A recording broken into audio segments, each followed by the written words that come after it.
काल ना आमच्या घरी पाहुणे आले होते आणि ज्यावेळेस मी त्यांना पाणी देत होते त्यावेळेस सवयीप्रमाणे मी अर्धा ग्लास भरला होता, अर्ध्याच्या वरती थोडा.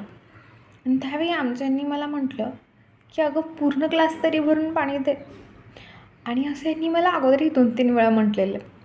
आणि मी विचार करू लागले की ही सवय मला कधीपासून लागली. खरं तर मी मूळची मराठवाड्यातली आहे, धाराशिव जिल्ह्यातली. लहान असताना खूप वेळा दुष्काळ पडलेला. मग त्यासाठी येणारे टँकर, त्या टँकरसमोरच्या रांगा, त्या पाण्यासाठी भांडणं. त्याच्यानंतर ज्यावेळेस तेही नसायचं त्यावेळी बैलगाडीने विहिरीतलं पाणी ड्रमनं आणलं जायचं आणि ते सगळं पाहिलं आहे. मग पाणी वाचवण्यासाठी अगदी लहान मुलांना टोपलीत अंघोळ घालून त्याचा सडा मारायचा वगैरे.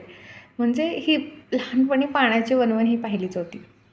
त्यानंतर जेव्हा कॉलेजला आले तेव्हाचा एक अनुभव असा होता की मी त्यावेळेस असंच नवीन नवीन बेसिनवरती ब्रश करायची सुरुवात झालेली.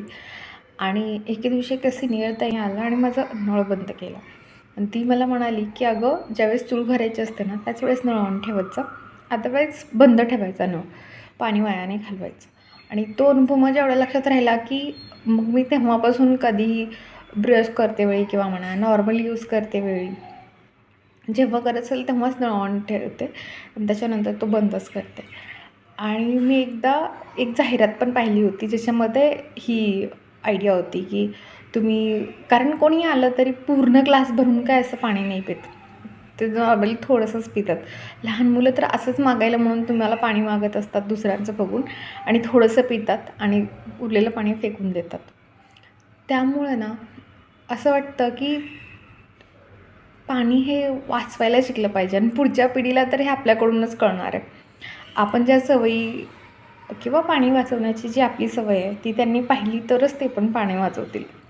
आणि आपल्या भविष्यासाठी आणि पुढच्या पिढीसाठी हे तर एवढं तरी छोट्या छोट्या गोष्टी आपण करू शकतो. आणि या छोट्या छोट्या सवयी देखील खूप मोठा बदल घडवून आणू शकतात, हो ना?